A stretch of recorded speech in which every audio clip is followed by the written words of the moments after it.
Tonight on Nova Legends podcast, I have our soccer coaches show with our esteemed panel of Northern Virginia coaches back with us again for another season. Thanks so much, guys, for doing this. With us today, we got Dan Drickey from Hayfield.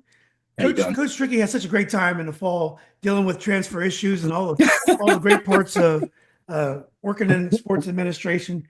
But he also took his team to the state tournament 2 years ago. Had a really good team, and I'm sure Hayfield's going to be rebuilding sometime in the near future.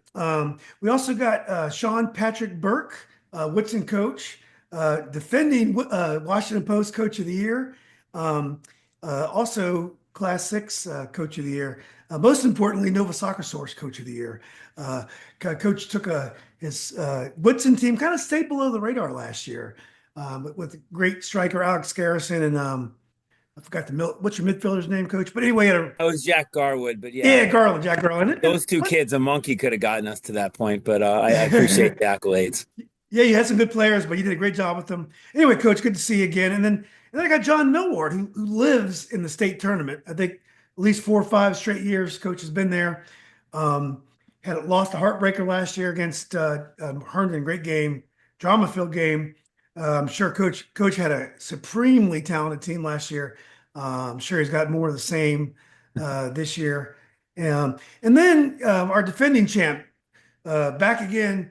And I need to remind Coach Bo that there's an emphasis this year on foul language, and some of those officials are going to be watching the podcast. So I think he should practice by not using foul language on this podcast tonight. But anyway, Coach Bo has won, I think, 3 state titles, Coach, or 4? Is it 3? Just three. Just 3? Just Yes. 3. Took an upstart Langley team a few years ago. Somehow got by Yorktown. I don't know how you did that. Won a state When you were championship. there, that was the easy bit. But now, Last year had to. The year after, I went back to the state tournament. That's right. Lost to John, lost to Drickey. Coach Drickey in the tournament, I believe. But Didn't this lose, year, probably. off to a 2-0 start. Guys, great to see everyone. Thanks for doing this. Thanks Hello, for being Thanks for here. fellas. having us. Appreciate it. Good Yeah. to see some friendly faces.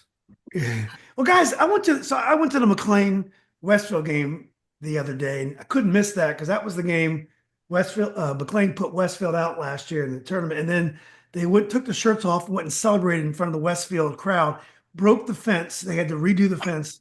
Just made they said the kids were yelling at them the whole game, but these McLean kids, you got a bunch of Gages and Dantes on this team. We got a whole bunch of personalities. So anyway, I go down. I couldn't miss this game with Westfield. This is a rematch. Well, 5 minutes in, a referee gives a guy a red card for telling his teammate, what the frick are you doing? The goalie's out 5 minutes in. So they're down a man. McLean scores. Westfield does tie it up, a man down, but then they lose. Then McLean loses a man for cursing his own missed shot. So anyway, it was a lot, and Westfield came back and won that game. But are you guys hearing that this is a point of emphasis this year, that if the kids coach, they're going to get straight reds? So I'll just comment on my last game against Oakton. We had a little situation on the sideline, and one of my players said something vulgar in the heat of the moment, and he got a red card. No discussion about it. His sentence was quite actually entertaining and very funny. So the referee came over, put the whole sentence together, and there was a swear word in it, but it was clever. And I was like, okay. So he sat down. He's, out for the rest of that game, and he's got to sit out 1 or 2 games, depending on what my DSA does tomorrow. But yeah, it's a point of emphasis. I don't get it. It's words. These kids are intense. They care what they're doing. Couldn't we handle it with a yellow? I'm not mixed feelings. I just think it's a bad way to adjudicate that kind of stuff. Yeah, tough way to begin. Well, I fully agree, Coach, and it's been a point of emphasis, right? I mean, they've been beating this drum, and then at the same time, they yell and try to figure out different ways to reduce the amount of red cards issued in boys soccer. So I mean, we can talk to a blue in the face, but as the coach indicated, right, we want our boys to be passionate. We want our boys to be willing to, put it, quote unquote, on the line for the team, right? And they're putting their hearts out there, and there's emotional words and emotional moments, right? There's definitely lines in the sand that can't be crossed and deserve red cards. But I mean, if to your point, swearing at your teammate in a moment of frustration, it probably got that teammate's attention. They probably had a response from that interaction. It's if you're directing it towards a referee, that's a red card, yellow card in other situations. I mean, again, we should have sense in issuing these cards rather than just issuing them out like candy bars. Yeah, I can see if you swear at the other team, or the referee, I get it. But I don't understand how I can I be mean, straight of all the things, straight red for that. It just what happens if a kid swears in the school? Do they get sent home? I know. That's what I was just gonna say. Is somebody Double that's standard, right? Like it's a joke, isn't it? When you really think about it, you're asking young men and young ladies, right, to be competitive, compete. If they lose their temper, right, in the safety of their school with people around them that care about them, we're going to throw the book at them. Oh, that's a great idea. We're educators. I love the people that work for the Fairfax County and make all these decisions with a pen when they forget what it's like to be a child. It's really deplorable if you honestly think about it. Right? There's nothing wrong with competing. Competing is healthy and we drive it out of society. Like drive it out like it's not acceptable. Like it's really bad. Like to lose like sticks and stones may break my bones and words will never hurt me. I mean, we've gone upside down. Like words will break my bones. If you pick up a stick, I'm running for my. I mean, I just don't.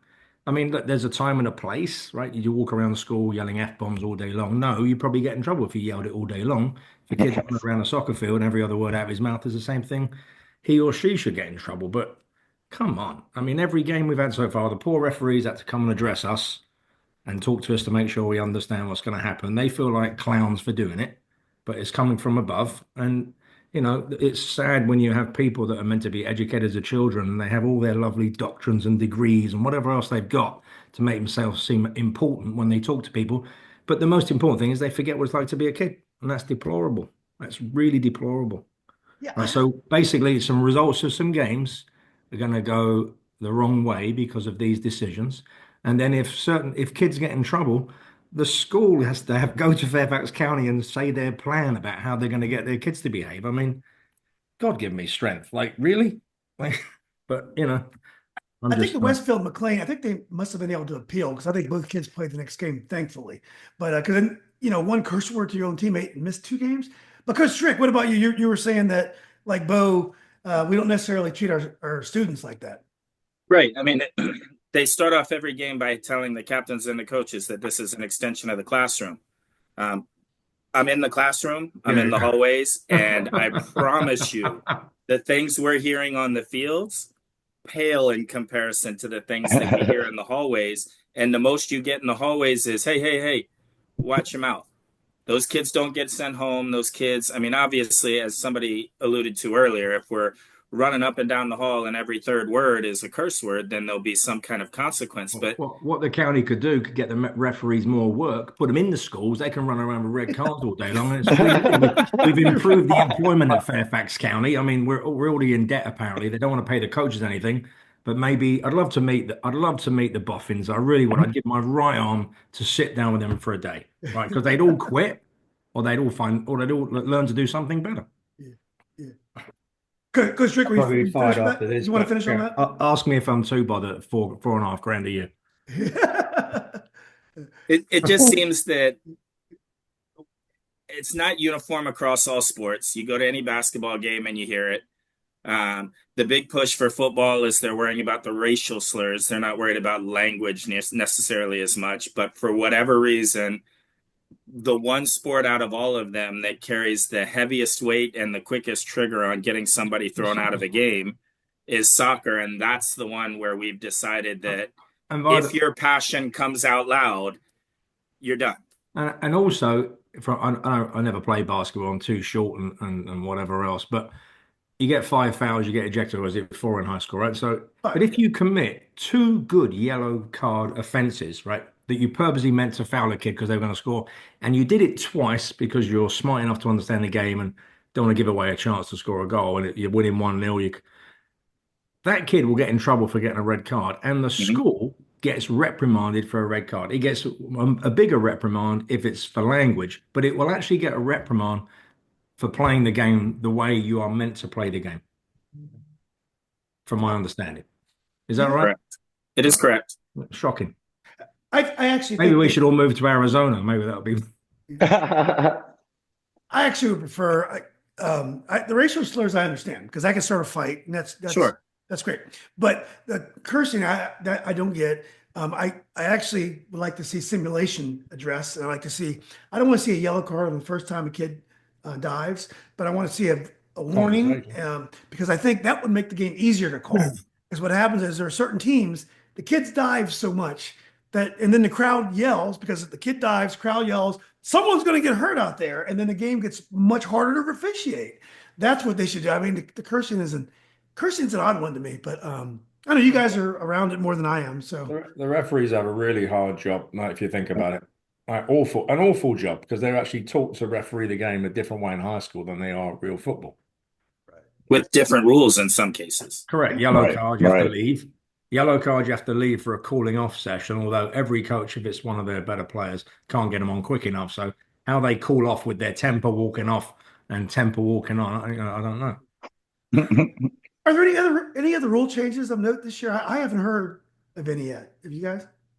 The one during the scrimmages that was interesting, right, is the shin guard point of emphasis. I guess I've only seen a couple kids, and really it was during training session, right, bring out these micro shin guards. Kind of reminds me of what we played with back in high school, right? The solo cuffs cut in half.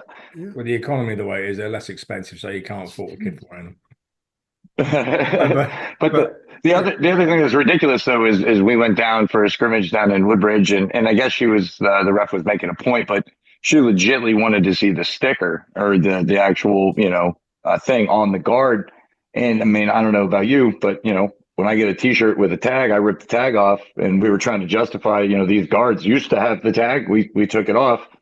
She said you can't take them off, and then we were kind of in this circle. Luckily, it was a scrimmage, and we used it as a learning lesson. But now I'm carrying around, a pack of like 3 extra shin guards in case people can't play. Yeah. Well, It's always been a rule. It's just that I think they're just getting stricter on stuff. yeah, right. It happens every 4 or 5 years where the shin guards become the point of emphasis, and then But they fixed the socks. the season, and they just get tired of it, and they move on to something. Another else. 10 years we'll be wearing shoulder pads, helmets. Like we'll be playing on. But they fixed right. They fixed focusing on the socks, right? We don't have to match the darn color of the socks. And we Right. can actually go to the next level. We can all play against an invisible opponent, so we can win, and the parents go, "I'm happy." So Coach Burke will attest to one of the refs they sent down to the state final in basketball was one of the refs, the guy that always reminds the kids they got to tuck the shirt in, which is really dumb that they make the referees do that. But it is in the book. You're supposed to warn them. And this one guy actually does it. And he was down there telling the kids every minute to tuck their shirt in. And they kept looking at him like, "Are you crazy? This is a state final. We're worried about my shirt." Did you notice that, Sean? Yeah, it's insane. I mean, I'm with Bo, and like these referees are trying to do the best they can, and we've just made it more difficult because they have to adjudicate all this other rubbish before the game, and then we're a little hostile with them. They're annoyed with us, and then we start the game. Like, how is that good for I mean, anyone? the other thing they've been doing this year is both my games, they came out and put cones where I could only walk. So I used to be able to always go to the halfway line, talk to the other coach because I've known them for years. There's no hostility, always have a laugh. And now I've got to phone in with my phone or send a text because I'm 20 yards away because I've got the orange cones, which I keep kicking further down each direction. That's the Coach Bo. Seriously? That's the Coach Bo rule. That is, Bo. No. You wander like a nomadic type. Mate, I refuse to pay for a gym, so that's the best exercise I get. Up and down. But I mean, seriously, like this is meant. Like for me, it's a lot of fun. For the players, it should be fun, and we just keep putting more and more red tape. Like, Well, the classroom's meant to be fun. When the classroom's fun, the kids learn. When it's not fun, what do you expect? Well, speaking of more and more red tape, let's get to this MLS Next thing again because I heard rumors that more clubs are going to MLS next year. But I have noticed a lot of your star players are back playing. I see Alex Garrison's back for Woodson. Westfield's got their Michael Dessalin. They got Ethan O'Connor, and McLean's got all their star players. So the kids are playing this year. But I've heard rumors that they're going to try to make it. There's going to be more MLS Next clubs, so therefore more kids are going to have restrictions. Now, I think this is a horrible idea, and here's why I think. I know you guys agree, but so I followed my son's class all the way through, and I've watched how they've done in college, and also the class before. I followed them closely. Not many of them are even getting substantial time on the Division III field, and these are good players. Kids that played DC United, kids that played all the top clubs. Even a couple of them are playing Division One, like Matthew Leonard, and he did play high school, and Gage and a few others who played high school. But a lot of the kids that held that they were struggling with to play high school, they get to college and they're having a hard time, like at Mary Washington and other schools, getting on a Division III field. So why are we taking high school soccer away from these kids? This is maybe the best experience you're ever going to have with soccer, and we're trying to take it away from them. And there's almost no chance that 90% of these kids are going to get meaningful playing time in college, unless they go to a place where, it's not that competitive. Anyway, what do you got? What do you got? I know you guys are going to have thoughts about this. No, I think we all agree with you. I mean, I don't have the problem I think the other coaches have, just because of the nature of where my kids play. We don't have too many MLS Next kids, but it's just what you said earlier. Like when McLean won last year, right? They went right over to the fans and had a celebration and stuffed it right in Westfield's face. That's beautiful. I mean, just like when Oakton scored on a bike the other night to go up 2-1, and their whole bench went crazy, and we're just standing there like staring at them. It's embarrassing. It's horrible, but it's beautiful. Like, Right. good for Oakton. A great freaking goal. And they're going berserk. Like, does that happen in club? No. You score a bike in club and the kids on the bench are, staring at their shoes. Parents are on their phone. No one gets excited. So to me, high school is the experience. It sets memories for a lifetime. It keeps people in the game longer, encourages their kids to play. So this MLS Next stuff is rubbish. Yeah, I agree.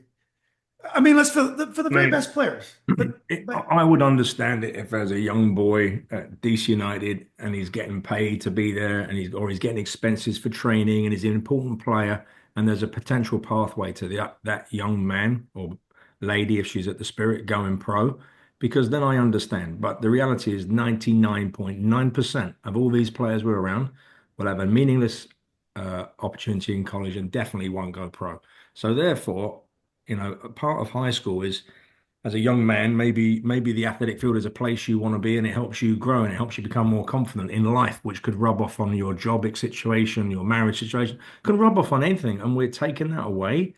That's kind of deplorable, right? I mean, it really is when you think about it. There's no one should ever tell a young kid what to do, right? Within reason, like, yeah, safety things, but are we going to tell people not to do certain things? And yet we want to run around and say, sorry, I do my American thing. Oh, we're doing it for the better of the kids. Like, that's just that everybody likes to finish the sentence with that over here, because how can you deny a player? Like, the more, and I used to remember when I first started coaching in high school, people would criticize the high school coaches. Don't want my kid playing high school. Oh, and I'm like, why? The high school coach sucks. And well, actually, half of them are coaching in travel, right? So that's kind of amusing. But the reality is, even if a coach said nothing, if a kid's touching a ball for an extra 4.5 hours a week, are you telling me he or she's not going to get better? Like, the old shtick was high school coaches used to make them run and run and run. Well, frankly, a lot of them need it anyway, especially now with that. I mean, or the phone, right? So, but the reality is, I don't think many coaches do that anymore. Right? It's all with a ball. Everything's with a ball. And also, I think everybody on this screen will tell you the same thing. When we play on a Tuesday and we have a game on Thursday, we do nothing on Wednesday. Like, I'm not going to be stupid enough to run them around. The energy that they have in the game is far more important than me trying to make them work, right? So Yes. so I mean, and even a kid, even at the level of DC United, if they're a right back at DC United, I'm doubtful that they're the captain. I'm doubtful that they're the most important player. But if they play in high school, that kid will probably be centre mid, be a captain, be a leader, and he would take that back to that environment and be a better player. Because apparently we all keep running around with the work development, which never takes place in practice. We live in a fantasy that we like to say that to everybody because we have to justify our jobs. Development takes place in games, right? A big part of developing players is games. And I'm not an expert. I'm just some idiot with a B license. Didn't want to get my A. I don't know anything. I watch the game probably more than anybody else. But, there's a million times better coaches than me, but I don't understand the best years of a person's life, well, mine, of being a kid, right? No bills, no responsibility, keep your mum happy, enjoy. I mean, all kids, like, so why do we take things away? Like, we take things away, we take their phone away, for discipline. So let's take their football away, right? I've got to. I was at the Westfield McLean game, Westfield Herndon game the other day. Two supremely talented teams. I mean, these teams, they're just stacked with. They got players on the bench that are ECNL and high level players. And I'm like, I wouldn't want to be anywhere else. It was nice weather, just watching a great soccer game.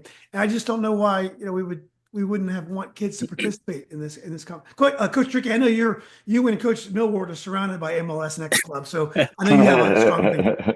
So there's two things every time this conversation that comes up that resonate with me. And the first thing is, as we've all said, there's nothing better than playing at the high school level.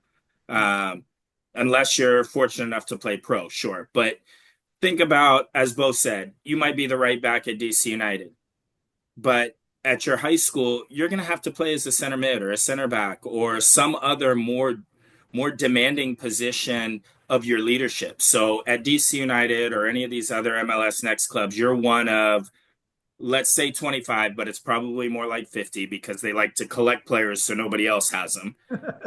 But when you're at high school, you are the guy or one of the guys. So it teaches you some different life lessons, because if this is about making better young men and better young women for the future, then we've got to teach them these life lessons. And those life lessons are, hey, sometimes you're going to be the one that has to take the onus, that has to take the pressure, that has to take the responsibility.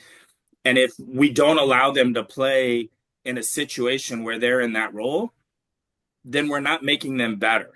Aside from the fact that, as Bo said, the best time you get better is you develop and get better when you're playing real life scenarios. A tackle is never the same in practice as it is in a game, and tracking back is never the same in practice as a game. I mean, you can get close, right, depending upon the quality of players you're with, but it's a different animal. And nobody's getting in the car from your school and driving up to New Jersey or New York or Pennsylvania or wherever else to watch you play at 8:30 on a Sunday morning. But people will come out. Your teachers will come out. Your peers will come out. Younger kids will come out just to see you play the game you love. And then the flip side to that is, if we're being honest, the guys that DC United have had come through the system and done anything have barely played at DC United. They've played a handful of games, and then somebody from the lower levels in Europe comes along and buys them for some fee that DC United is supposed to reinvest, and they never do.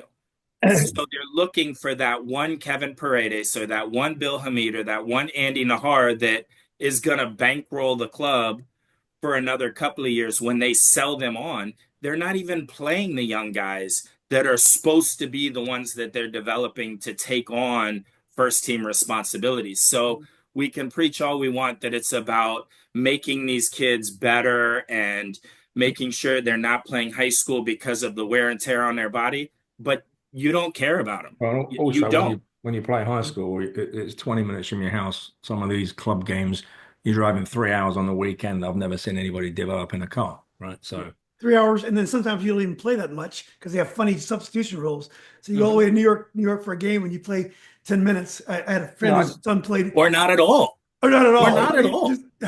So, Coach Millward, I know you deal with this a lot, being in Lewis. You're right between SYC and Alexandria. Yeah, no, I appreciate that. And there's really not much else to add. I mean, I would just be incredibly redundant of what these other three esteemed coaches have said, because again, the sniff test and the logic test of why the rule is there, it seems like a dated contractual line item, right? And at the end of the day, right, common sense coaching applies. The opportunity to establish a relationship with your players' club coaches does apply. And I think again, in today's day and age, trying to be proactive in that outreach can establish some dividends, because again, it's a business, right? They're operating within a business. We're operating within a educational sporting setting. And so somehow those have to overlap, and we have to commingle. Because again, the self-licking ice cream cone that sustains a program and not only his culture, but that feeling, right, that you guys were talking about at the beginning of this topic, right? That energy from the crowd, the passion and the pride of being able to go to school after a really good win and talking about it in the hallways, hearing the announcement, that team picture moment on a Friday afternoon where you're wearing your gear because your picture is right after school and everybody's like, you have kids in the stands just kind of watching picture day, like that kind of energy just brings out the best in the kids, and, you have players that are, to your point, player 13, 14, 15 on an MLS Next roster that are just, thriving and looking for that opportunity to stand out. And again, trying to be that place where they can do both is obviously the end goal for, I think, all of us. Because again, why say no to more touches on the ball, more quality, more different situations and training opportunities? In a physical game that's actually most like college soccer in some regard. I remember last year, Coach Millward, you have a lot of great players, but I bet you those players, one of the best moments of their sports career is the winning goal that you guys got against Woodson. Sorry to bring that up, Coach Sean, but that was an amazing moment. It was over at Jefferson. The crowd was crazy. The kids ran over to the crowd. I got pictures of it. You got goosebumps. I mean, just one of those amazing moments. Again, Sean, sorry. Don't be sorry. This is what it's all about. But then that moment after that goal where the frickin' ball bangs off the post and it's like, you almost lose all of that feeling, the highs and the lows.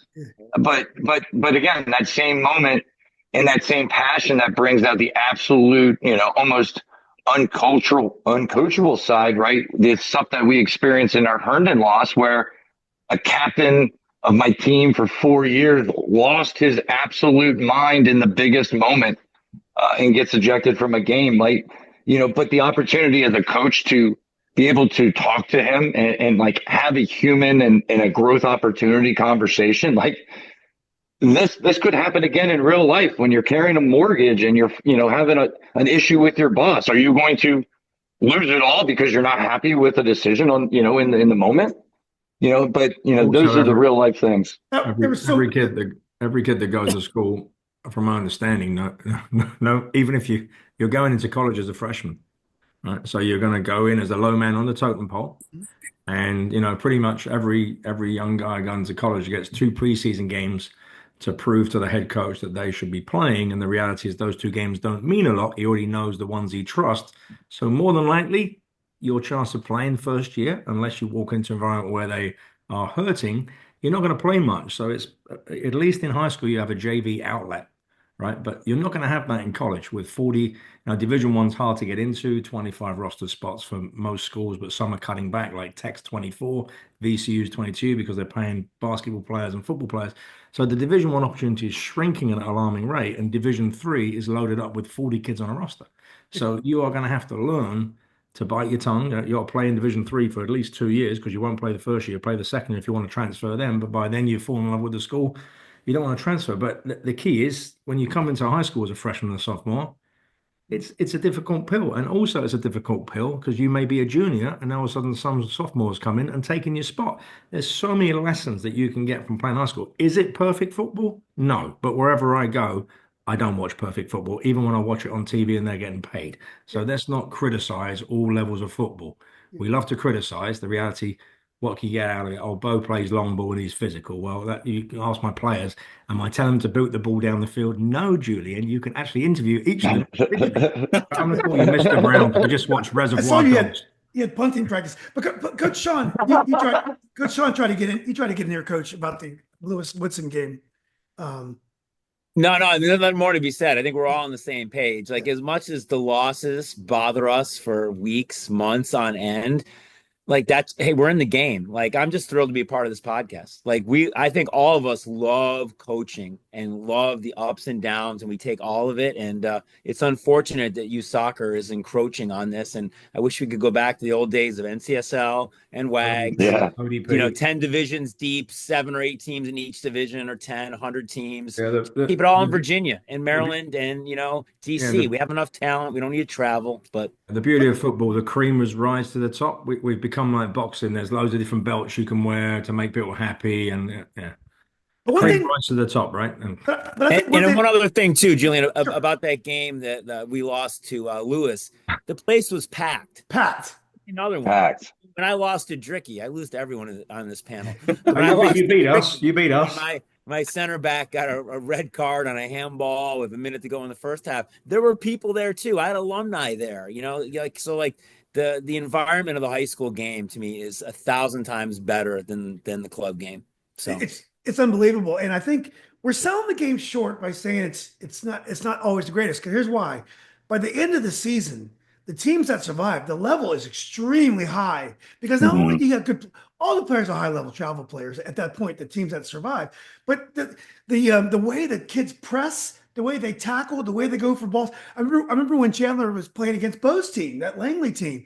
That Langley team was so physical. They pressed so hard. Even though he had probably played maybe at a high level at one or two games in his career, that was about as high level as you can get for a guy who's playing the six. Because every time he got the ball, he had three players that were ready to take him out. Also, a development standpoint for a younger kid, a freshman or a sophomore, on their team, because they've made the varsity team, I would assume they're a dominant player on their club team, or their club team is jacked across the board. Yeah. But when they play up, they're now playing against 18-year-old kids when they're 16. And when you get shut down at U16 against other U16 players, it's a certain speed. When you get shut down by an 18-year-old, it's a much quicker speed. So technically, you've got to become cleaner and you've got to start thinking about where the ball's going to go before, because you will get tackled. So the young kids that find a way to survive on a high school team, I highly commend them, because they've done the job very well and they're obviously good players. Otherwise, they would lose the ball all the time, right? So they're technically sound and they get better. Yeah, if you go to a really high level club game like in the spring, most of those kids have shut down. They're doing tryouts. Those games, they're not really pressing like they do at the high school game. The high school game is actually the teams that survive, the best teams in district and region, are very high level teams. The game is played on a very high level, I think, in high school, and I think again, I think that will benefit them, the ones that end up playing in college, even though most of them won't. I mean, we had that kid Philip, who was a Russian national team player on a Langley team that was, not the best, to be honest with you. And he sort of dragged that team on his back to be 9-11 and make it all the way to regional semi-finals. Like he scored 25 goals in a team that lost games, and so you have, there's the other side of it as well. Like a lot of people today would, oh well, the team's not very good, I'm not going to play. But that kid is an example of talented player, try to drag the team on his back, make everybody better. And he went to Stanford to play, and now he's doing very well in life, after football. So it's no surprise. Well, guys, anyone else want to comment on this so we can move on? First of all, I was going to ask you guys, are there any new coaches in the area this year? Have you guys noticed any new ones? South Lakes is seems like a nice guy. Yeah, he's a good guy. He's a real good guy. I forgot his name. So do I. It was raining. So Yeah, he's got a really nice striker. He's got a nice striker on his team too. So I don't know if Oakton's coach, if it's his first year or second year. Second, he's a really nice guy. I can't keep a track, but he's a super nice guy, and the Oakton boys are running around with their heads cut off, causing trouble, and they're a talented group. So he's doing a good job with them. Yeah, you guys had a great game. We'll talk about that game in a minute. Well, let's have you guys preview your teams.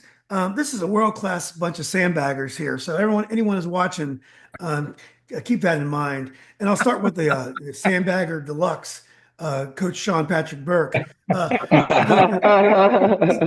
So you lost a couple players, but last year you put together a really nice team. I think you were undefeated until late in the season, and you lost the state quarterfinal game at McLean, which must have been a great game. But tell us about rebuilding your lineup and what you have this year. Yeah, we have like the regular pieces we had last year in terms of like we have 3 forwards. Actually, we have 6. We have not all interchangeable, but we have 6 pretty decent attacking players like last year. And actually, I say our depth's a little bit better this year. But we're have to redo the back line, and the goalkeeping was good last year. But if you're going to win anything, it's got to be great. Yeah. So we're going to have to really work on that, our back line and goalkeeping and stuff like that. And you can already see in some of our early scrimmages and early games, we lose control of the game for a period of time, but we can always strike quickly. But that's not a winning recipe. So we have some things to sort out. But yeah, we're definitely going to be dangerous, but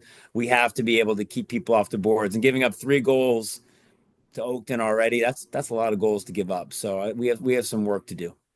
Yeah, with Alex and Yoni, those are 2 guys that are going to score a lot of goals this year. That is the kind of lineup that's gonna keep people up at night.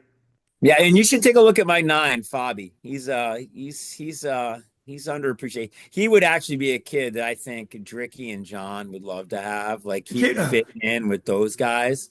If you guys know, I mean, he just has a temperament that is right on the edge of things, and he also lays his body out. I mean, he gets after it. So, and we almost got a call against Lewis last year when he got in behind, but we couldn't quite pull it off. Oh, yeah, that was him. Yeah, he's dangerous like that. He always finds himself 50. like with a one-on-one with a defender or the goalkeeper, and he somehow slithers through and finds a way to score most often. Unfortunately, against Lewis, no, but we were close. Yeah. Well, Coach Drickey, 2 years ago, you had a center back. I love watching him play. He was like a Sergio Busquets, but you had him playing the center back. I think he ended up going to Shenandoah, but I thought he was one of the best players in Northern Virginia that year. And I understand his brother was the kid that my son used to play against. I can't think of his name, but anyway, you got any jewels like that? And what does Hayfield look like this year? We're real young. We've got some sophomores and some freshmen that are going to have to step up and learn. So we're taking our lumps right now.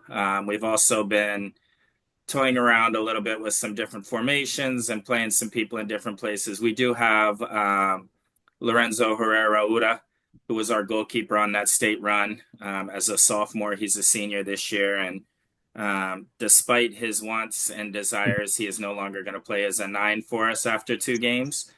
He got himself a goal, but he will be going back in net just because we are a better team with him in goal. That's good. We You're a good man for letting him go. What's that? You're a good man for letting experimenting. Yeah, we let him play as a 9 for a while. He got a goal that he probably shouldn't have, but it'll be harder to talk him into the net. But he gets it. Yeah. So he'll keep us in games. We've got a center back that's told me for 3 years he's going to come and play, and for whatever reason, his choice or somebody else's, he hasn't come out. He picked up an injury against Alexandria City early in, unfortunately, Thursday night in the rain. So we don't know how long he's going to be out, but he is maybe as good as Hatim, who you were mentioning earlier, who's doing real well at Shenandoah. Who I believe Michael Bosley is going to be going to Stevenson, somewhere up at Maryland. I believe it's Stevenson. Yeah. But a big kid, stronger than Hatim was. Hatim, unfortunately, if he turned sideways, you couldn't see him. But Michael has filled himself out real well, so he'll hold things down for us. But we're going to be our usual, put the ball on the floor, try and knock it around and compete and give everybody our best shot. And hopefully by playoff time, our freshmen and our sophomores have grown up and our new juniors have caught the pace of varsity more from when they were on JV in the past. It's interesting, Coach, because in most situations, Hayfield's in the easiest district in National, but in soccer, Nashville is very tough. And I remember last year I saw Annandale. I love that team. They were so much fun to watch. And it's Mount Vernon has some kids. It's the demographic in the National is really surprisingly great for soccer. Is that like in football or basketball when you have immigrant communities that might not love football American football as much, but soccer is very strong in the National. Yeah, first round of the playoffs in the National. Most years it's just as likely that the 1 through 4s lose to the 5 through 8s as it is all 1 through 4 advance. It's just so competitive top to bottom. Yeah. Well, thanks, Coach. John, remember that insane game you guys had last year against Annandale? I drove down to watch that game. I mean, I think there was almost like 12 goals scored in that game. There was a lot of defensive lapses that occurred. It was crazy. I think it was 5-4 or was it 6-4 final? It was 6-4 final. Yeah. That was a regional. That was district final. District final. Yeah. Well, look, we talked about that Herndon game. That game, as I said before, had so many layers to it. I mean, Herndon was a supremely experienced team. Those kids had been in big games for 3 years in a row, and they didn't have the most talent. That wasn't their most talented team. Lucho got hurt early. He was their best player. Atu had been hurt all year. But Man. that team just gritted out a win. And I thought your team was much stronger than that team last year. But when the wheels fell off, as you said earlier, it was difficult to watch. But anyway, that happens, and obviously you guys are going to bounce back. But tell us a little bit about your team this year. The other unique thing about that Herndon game is of course stars align, right? And we had been the benefit of a PK win in the state quarterfinals at their place the year before. So they had some motivation to come back and make us feel the pain again, get some redemption pie. So for them to do that at our house, I had to tip the cap because they definitely gritted out a victory there. And I think we still would have been in that match if we had kept our composure. But that's the game. That's why we love it. But Coach, that's last year. Real quick, Coach. It's a shame in some ways because you guys would have been a much better matchup for Cosby. Cosby was a very fast team, but you guys would have been right. It would have been a great matchup. And Herndon didn't have the technical quality around the whole pitch to compete with Cosby. You guys could have. Yeah. Well, we never will know. Yeah. So anyway, the 2025 Lancers is a great squad, right? We graduated a really strong senior class last year, but we're even stronger, I feel. And I think as this team evolves, we'll feel that's presence because not only are we deeper across all positions, but we got 18 seniors on this team. 18 seniors. Like Coach Bo numbers. Yeah, no, it's again, so this is kind of an opportunity as a coach, where we can really talk about, what it's taken to get us here, but not relying on that, right? Everything is hard work today and going forward. And so what does that really look like? How do we do that on a day-to-day basis? And then how do we, take that into the matches? The thing that's really important about this group is our senior leadership. And, we've got, I think, 9 juniors on this team to go along with those seniors. And so what they can learn and garner through the minutes and overlapping experiences, I think is going to also really take us far. Offensively, the weapons are plentiful, which is, really exciting to see how they work together to penetrate defensive puzzles. We've already seen in the one real match of this year, a very strong, organized defense that created some frustrating opportunities for my guys, right? Where their frustration turned into hero ball rather than team ball. And so, as we grow into the season, the trust of, players being in the right positions for, crosses and things like that, just will, again, I think build that confidence that this group needs. But our defenses is the same group. Midfield have a couple different pieces, but they were depth players last year, and now they're in starting roles.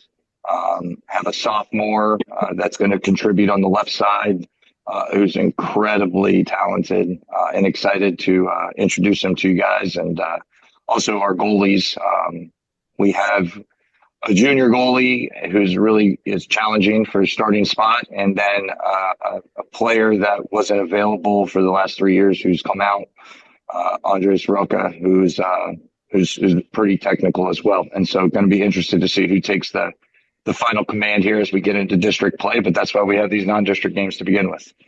So I feel like there's must be a goalie school in your district because you always have, you always have a lot of goalies. And I was talking about the experience. It didn't used to be that way. Yeah. Well, you did a good job getting your kids. But we were talking about how the experience of high school really helps the kids get better. You had a kid last year, came in against Sean. His name is Sam, I believe, because I asked you after the game. He didn't start. You had a kid get hurt early in the game. And this kid comes in, and he looks really young, and it's a huge crowd there, high-pressure situation. And the guy just had a phenomenal game. He may have been one of your best players on the pitch. You had some great strikers, but he may have been one of your best players on the pitch. How's that kid doing? He was real impressive last year. He's doing great, and he's going to be another strong year under his belt. He's only going to be a junior, and so the opportunity to grow. He's wearing number 21 this year, so yeah, he'll be noticed. Yeah, that's David Silva. So, well, thanks, Coach. So let's go to Coach Bo. So, Coach, you had two quality wins to start the season with Falls Church and South Lakes. South Lakes had beaten Yorktown, I think 3 or 4-1. So when I was doing my Super 7 this week, I was going to put Langley in there. Only problem is I still wanted to put more weight on last year's record because I didn't want to put too much weight on the first week yet. But Langley is a team that I'm watching. So tell us about your team. It was a great start to the season. I mean, essentially, we graduated one player that played a lot of minutes last year, our captain. So everybody's returned. They're a year older, a year wiser, a year better because they will be playing somewhere else. Only a couple of guys haven't played. We've got a junior in there that's tremendous. Alex plays either at for his club, he plays at the back, but maybe gives us a bit of bite and we play him in the middle. I think we're solid in goal. We've got two great goalkeepers and a lot of adults. And there's a sophomore who's sort of made the starting team and done very, very well, Jack. And then there's a freshman that initially I wasn't going to take, and I didn't take, but I went early to the varsity game and watched him play for JV, and he was tremendous. So I pulled him in when he came in when I think JV had 12 for a game and we had 13 because of flu, and he played really well, and I left him in. And as long as we all play simple and we'll do well, they like each other, which I think is a great remedy for a great pill to take. They're just and I like them. Sometimes you get a team which can rub you the wrong way a little bit because of attitude and behavior. They're all good guys. Like Saturday and Sunday kind of suck because you just want to be around them. They're fun.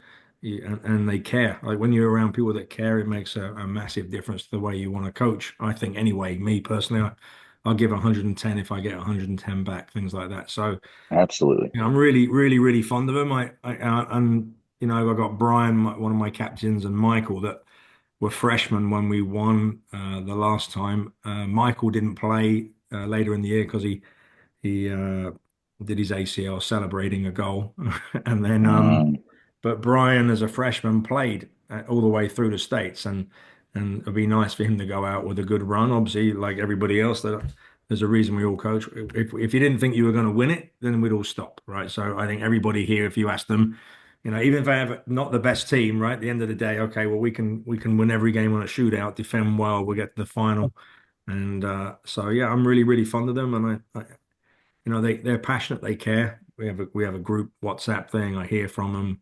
They're engaged. They went and did things on their own yesterday as a group because they wanted to do more. Some of them showed up, some of them didn't. We got some size up top. Got a weapon with a long throw, and they're intelligent. They're bright kids, right? So the weakest link on the team is me. So they should be all right. Well, with the red card, you'll be out most of these games early, so it's okay. They may be better off. Like, I don't swear. So, Coach, when you've won 3 state titles, when do you know that you have a team that can win state, or you never know? It just happens. I think you have an idea before you even come because you remember what they were like last year. You remember that they're going to grow up. I mean, last year we would have been outstanding as well. Right? I know we started off well, but we were so thin. As soon as we lost Damien to an ACL, we were terrible once he went down. So the reality is, I think, and it takes a lot of luck as well. Yeah. I just want to touch on the whole thing about high school for players. So everybody remembers Jacob Labowitz in his last year for me. He scored 50 goals in his last year. Ridiculous. He called me on the Sunday before the first day of tryouts. So he played for John at Greensboro, played for John Harks, who's now running McLean at Greensboro. Wow. So he got drafted in the mock draft twice by Inter Miami. Didn't get taken by them, but ended up in USL Championship. And he told me on the phone, best year of his life was playing in high school. Yeah. This is a guy that's 31 now, running his own business up in Vermont, very successful. But he wanted to call me on the night of tryouts to say what high school football meant to him and some organization. That's awesome. Yeah, that's why I think denying people that is not good. Yeah, I used to get nervous, like going to Langley. That's a big rival of Yorktown. I wouldn't be able to concentrate all day long. It was such. Yeah, I used to put security on I had security on the gate looking for it. You'd always sneak past. I have no idea how you got in. Exactly. Okay. Well, look, that's great, guys. I can't wait. I think the talent level's up this year. I really feel. I've only seen 2 games, and I know it's early, but if that's any indication, I think it's going to be a tremendous year. I know a lot of players on the girl side, unfortunately, did not play this year, but stars are going to emerge. Opportunities are going to be created. Let's talk about some of the other best teams and players to look for. I've mentioned Westfield already. Westfield has they have a really good goalie, tall redhead kid. He started last year. They got Michael Desselin, a DC United kid, comes off the bench for some reason. He's captain. He's a great player. His set piece delivery is unbelievable. Emotional kid. He's always fussing at someone, pushing and stuff. So he needs to keep his head in the game because this kid is my son used to play with him at Joga. He's a really special kid. And they have a 6'5" kid, Ethan O'Connor, who's a sophomore. This kid is incredible. He's my player of the week last week, 3 goals. And they have another kid who plays left back he's 6'4", 6'5", but he also moves up to the striker sometimes as well on set pieces. Westfield is going to be very dangerous on set pieces. This is the kind of team Bo Amato dreams about. This team has got Bo Amato written all over it. They've got some set piece weapons that are just downright scary. So Westfield is going to be tough. McLean, I saw them against Westfield. I mean, last year they were talented. They're even more talented this year. All those kids are back. They lost Dante, great player, but they got 2 center backs that played a lot. All around the pitch, Joe Margita, Ada, all these kids. The midfielder, Luke Hamill's growing up in front of us. They're going to be great. They're going to have to keep their heads a little bit because it's an emotional lot. But love these kids. These are my boys. But they got to have to keep their heads. But they're going to be very tough. But those are 2 that and Herndon, as I said before, Herndon's got more talent this year than they had last year. And when I interviewed the 2 Herndon kids at the end of last season, they warned me. So we got a whole bunch of kids that are young that are going to be great. Atu is back. He looks great. He's healthy. They got a new center back, another 6'5" white kid who's back. Who's first year playing high school. He's a junior. He's as good as those kids they had last year in the center.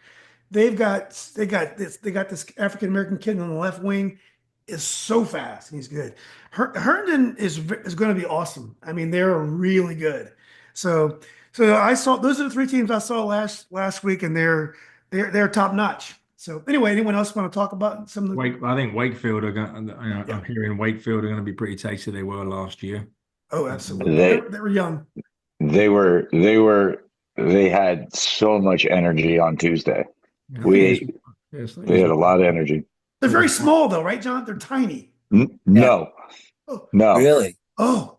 They're not small? No. Yeah. No, they have 2 guys that sound like the similar size as what we just discussed, 6'4", 6'5". Oh wow, because they were tiny last year. Even the goalie was tiny. Yeah.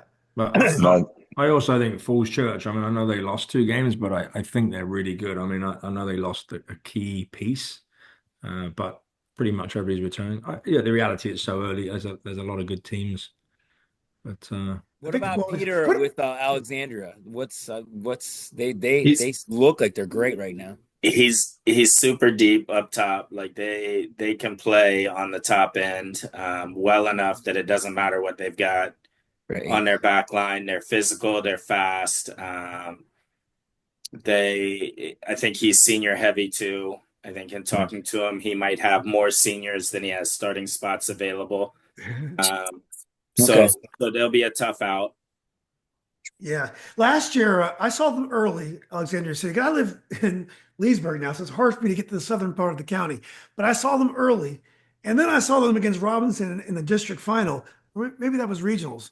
It was a completely different team. I mean, when I saw them, I couldn't believe how good they were, Alexandria City. So, and I knew they had some of those kids coming back. It's a shame they've sort of broken up 6A because Riverside are pretty stacked as well. It's a shame. It's a shame because when you win it now, I never won it when Sean won it. Sean won it when it was a real tournament, when it was like 40, 50 teams in it. We've won it. I mean, it's still great to win. Riverside they have 2 first-team All-Mets back, but they're Loudoun County. There's only 5 teams per district. It's Yeah, horrible. It's ridiculously horrible out here because there's no competition. At least you guys are going to be in dogfights all year long. yeah, but it's a shame Riverside can't play. I mean, the reality is not. We used to play Stonebridge years ago. Sean and I, they're in like Riverside. Yeah, I Riverside know. at Tiger Woods, 2 shots from Stonebridge to, well, maybe John Daly in his heyday, but 2 shots, you've gone from Stonebridge to Riverside if you hit the concrete on the land. So Sean, tell us about Oakton. I know you told me. Yeah, last I year- thought Oakton the other night looked great. They got the blonde kid that runs around. Is it Michael? Radowski? Yeah, like he's got so much energy running around, flicking the ball, getting after people. He's highly competitive. He's chirping. I mean, and a lot of their kids were like that. So like I thought the energy was good, ball movement was good. So I thought they were a handful. You know, there were Oakton parts is of the always- game where we had no control. What's that, Sean? There were parts of the game we had no control. They were moving the ball around and doing Wow. great stuff. Yeah, they gave that the Concord is tough, and they gave Westfield all they wanted last year. I mean, Oakton was really good last year, so it doesn't. Yeah, but they haven't won anything in forever though. That to me is like where they're eventually going to have to break through, and this could be their year. I mean, I think it's a group that could break through. Yeah, the other coach was he was a character. He was a lot. Ralph, yep, he was a character. Yeah. How about anyone else seen any other teams? South Lakes Coach Bo, you told me that one of the kids got 3 goals against really Yorktown. I thought they were really good. I mean, it was raining the first half, so we had to make sure we're up for it in the first half. We played really well. In the second half, we defended well. Everything was from outside, but they have the ability to penetrate. We played way better away than we did at home. I don't know whether that's a small space at our school. It's particularly small. But I also think Chantilly should be on the radar as well. That they, I mean, at this stage, everybody's on the radar, but I mean, if you get a few injuries, everything changes overnight, right? So I don't think anybody can say they're 11 deep. There's always 3 or 4 that are a little bit, kind of the wheels on, or the cog on, that make all the wheels roll around. So, the reality, you lose one of those cogs or 2 of those, you're in big So trouble. you really think Chantilly is good? I hadn't heard much about them. They beat Falls Church on 3. Thursday. Yeah, they beat Falls Church 3-0 the other night, and I didn't think, your scoreboard never tells the story unless you watch the game, but that's pretty convincing. But who knows? Maybe we had flu go through our team, so anybody we shake hands with, I'm pretty happy because I know that group's getting the flu afterwards. So Yeah. that's a horrible thing to say, isn't it? Yeah. I just wish I got it because I could have lost 10, 15 pounds. I've been trying to lose weight since Christmas. Lake Braddock has a midfielder named Xavier. I can't think of his last name. He played football also. Lake Braddock was pretty young last year. They were good last year, but their goalie was their top player. He's playing at Mary Washington, 6'6", 6'5", 6 kid. But Lake Braddock, my guess is they'll be tough because I think they were young, relatively young. Robinson, they have Anthony Chong, who's a really good midfielder, can really shoot. And they should be strong, but they lost 3-0 to Madison, which is, maybe it's just a one-off. Madison, they had 3 great midfielders last year that all graduated. So I was thinking Madison might be down, but it looks like they're going to have, I think they may have tied Marshall the other night though. But a 3-0 win against Robinson is a pretty good result. Yeah, my Woodson boys speak very highly of the Robinson boys. So they say they're going to be fine, not to worry about it. I don't know if the basketball kid he's a great basketball point guard, hard driving. He's got a broken foot. I don't know if he's back yet. So maybe they get everybody healthy, they'll be better. But yeah, my Woodson boys swear Robinson will be good in the end. We scrimmaged them this year, and Jennings said they had a third of their team out between track nationals and injuries. There you go. They also had the flu run through their program. Must have shook hands with Bo somewhere along the line. but we scrimmaged them, and he was bare bones for our scrimmage. Yeah, They'll be fine. He's done a good job over that school, hasn't he? Oh yeah, and he's a great guy too. Yeah, great he's a good guy. Yeah. Washington Liberty had a lot of seniors last year, but they lost to Meridian. But Meridian's always strong, even though it's Division 3. But they're always Class 3. But they're always strong. And then they got a win against Robinson. I believe they beat Robinson. 1-0. WNL did? What's that? WNL beat Robinson? I believe they won. Is it a So scrimmage or is it a real that game? was a real game. I mean, Washington Liberty, they're going to tackle hard. They're going to play hard. You know how Coach Jimmy's teams are. So they're never going to be an easy out. So I'd imagine we'll be hearing something from them as well. I'm trying to think. Did we forget anybody that was? No, I think Annandale is going to be a strong team. Yeah. I think they have a Boston College commit that Is that is Mo? playing full. His name's Yeah, Mo? Mo. I think Mo's back full time this year, or at Did least he play last year? No, Some. he played 2 years ago. He might have played in the district and regional tournament. Because they were great last year, and we saw them regionals. Holy hell, man! That was Yeah, what a game that was. Yeah, he might have been there for regionals, but Okay. he's a game changer. Size, speed, technical. But yeah, Coach Jordan's got them humming. I think they won 1-0 against Meridian the day after Meridian beat WNL. So that was a good staple win for them. What are your thoughts on there's too many games during the week? Well, I mean, considering we were the only game I think in the region that didn't go on Thursday, we just ruined our perfectly structured schedule, right? Because of that, So I wish we played one game a week, Fridays, and the Yeah. Jays played on Thursdays. You could be around the whole program. Then in 5 years' time, you'd have 1,000 people at every game on a Friday night because tradition. Well, And they don't need to play more than two games. the issue though, Bo, I mean, again, I think it's because the season's too truncated as it is, and we can't start any earlier. But we're already playing in the state tournament, 5 days after kids are graduating and walking across the stage. So it's like we could if you start stretch it earlier. out any longer. We could start earlier. I just buy a bigger jacket.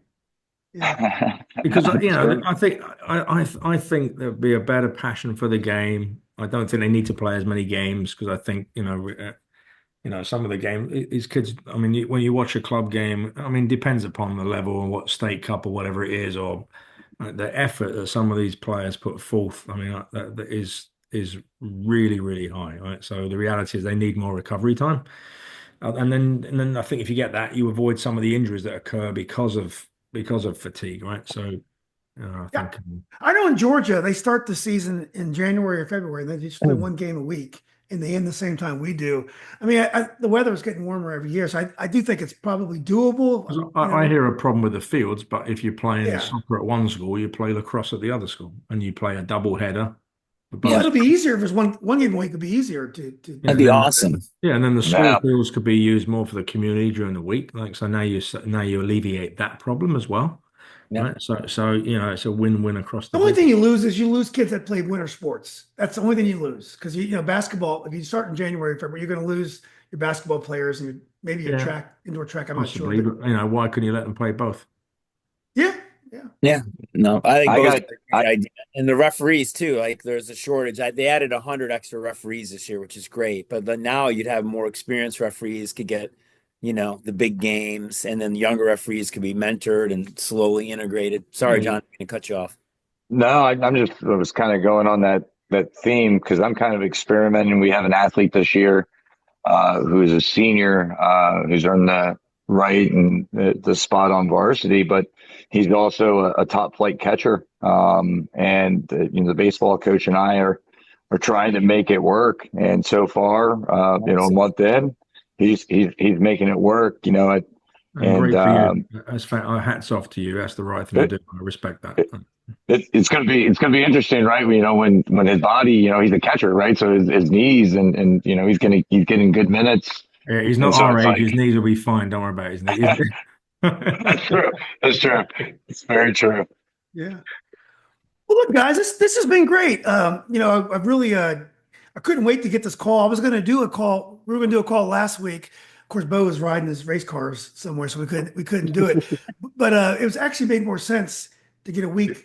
Before we get off, I got to say something. I was on the bus the other night coming back from a game, and the kids are behind me, and they keep pumping scores. Right? Well, this team, that school. In the end, I'm like, how on earth do you know all these scores? Because of your Instagram account. So I want to commend you, and I always do, but you do so much for the community. Yes, sir. And you connect everybody, you keep all the kids involved, you give them a passion, And I know you do it for multiple sports. If there's any sponsors out there, you need to get this guy out of his horrible job and fund this because kids love it. And you can put marketing around things that children want to buy, parents want to buy their kids. There's so much you could do with this because honestly, they love it. Well, Right? They really do. So thank you. oh, you're welcome. I'm just gonna piggyback on that and say, while obviously soccer is the first choice, everybody knows what was going on in our building in the fall, and Julian was one of the few with a platform that was willing to listen to all sides of the story and not just wait for the story to come to them. So I echo that sentiment. Oh. Amazing across all three of the platforms that I see: football, basketball, soccer. And if there's somebody that wants to make money and their target audience is student athletes, get behind Julian now, because what he's doing is the standard that everybody should be following. And he's so Thank you. unselfish. You mentioned schools that aren't even on the call, players that aren't on the call. Like he's a real gentleman. So the reality is, I think we're lucky to have him. He's unfortunate to have us, but we're lucky to have him. Well, thanks, guys. You're being too nice to me. I'm not going to be able to tease you guys like I usually do. I do. That will never be a problem with you and me. Don't worry. Yes. And you guys have a thankless job as well. I mean, as Bo always says on the sidelines, I think the first time I met him, I'm doing all this for $4,000. Back then it was $3,000.